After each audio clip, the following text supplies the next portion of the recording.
The Hood Canal Bridge is a gateway to one of the most beautiful fjords in North America and a vital transportation link for people who live, work, and play on Washington's spectacular Olympic Peninsula. It's the longest of the world's 7 floating bridges and the only one that spans a saltwater tidal basin. Though the setting is beautiful, the marine environment is severe. Fluctuating tides, high winds, strong currents, and the corrosive effects of saltwater create unique bridge maintenance challenges. The Hood Canal Bridge is currently undergoing a major overhaul to help it withstand these elements for the next 75 years.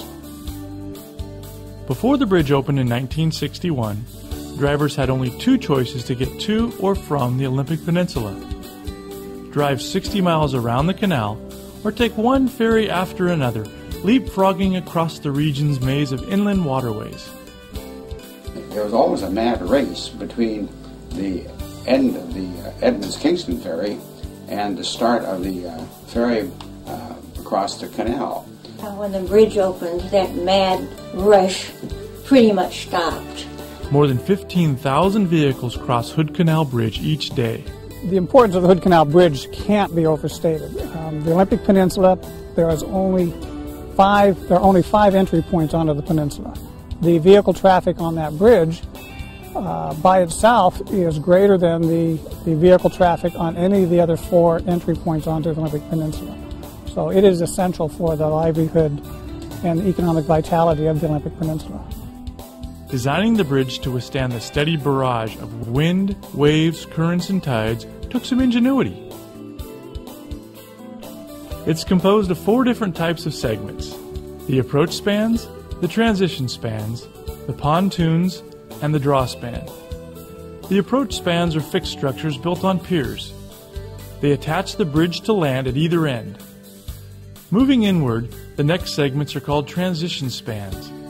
The transition spans pivot up and down with the tides. They serve as a link between the fixed approach spans and the floating pontoons and allow the bridge to adjust to the elevation changes without tearing itself apart. The pontoons and the draw span make up the floating portions of the bridge. They must be able to withstand the strong winds and currents. Holding the pontoons in place are massive concrete anchors, each weighing as much as 1,000 tons. But on February 13, 1979, hurricane-force winds gusting up to 120 miles an hour joined forces with an extremely high tide, ripping the west half from its anchorage and sinking it. Peninsula residents had to go back to riding the ferries or driving around Hood Canal. For the next 2 years, the Washington State Department of Transportation worked to replace the west half. Over the years, the east half has performed well, but now it is more and more costly and difficult to maintain. As part of the Hood Canal Bridge East Half Replacement and West Half Retrofit project, the entire east half of the bridge will be replaced. The full length of the bridge widened, the electrical systems upgraded, new seismic features incorporated, and the draw span replaced. Already, the floating portion of the west half has been widened, and the approach spans at either end of the bridge have been replaced. Replacing the approach spans would normally require a year-long bridge closure. Instead, engineers designed the new approach spans to be constructed next to the existing ones. The old spans were then cut away, and the new sections rolled into place. This way, only 2 closures were needed, each lasting less than 3 days. Olympic Peninsula residents and visitors each prepared for the closures in their own way. Our exhibitor premium book hadn't been printed yet, so we made sure we put an article in that with a link to DOT's webpage and our webpage, and on our webpage it had a link to DOT so people could see the progress of the bridge and the alternate routes. We had house guests at the time, so in advance, for preparation for the closure of the bridge, we planned trips that were on the Olympic Peninsula side of the canal. And also did our shopping ahead of time, obviously, to make sure we had enough food. Yeah. I took advantage and stayed home and had 2 days of vacation and loved it. Yeah, we worked 7 days during the summer, so having 2 days off was really a treat. When the bridge was closed in August, I had to take the Keystone Ferry or drive all the way down around the Hood Canal.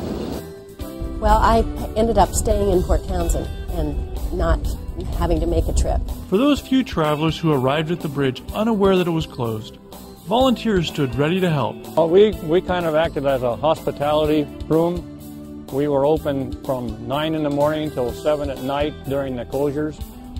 We have a list of hotels and restaurants and all that sort of stuff, so we were able to pretty well take care of them. The biggest portion of the work lies ahead.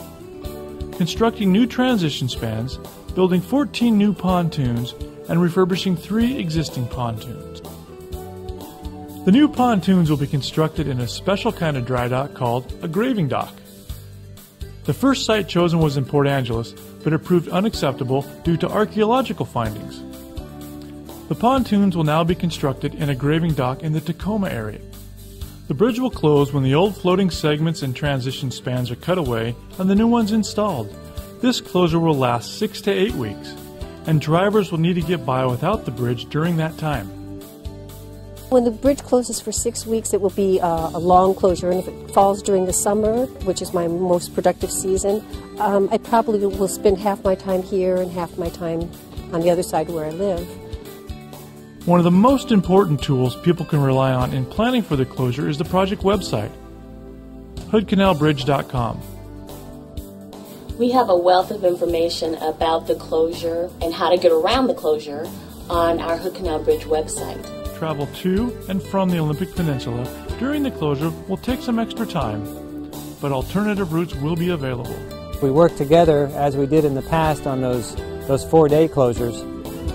That was a really good test run, and I'm thinking that it will really help us for the 6 or 8 week closure that will be happening in a few years. When the project is over, the bridge will be wider, safer, and more affordable to maintain, protecting lives and livelihoods for decades to come.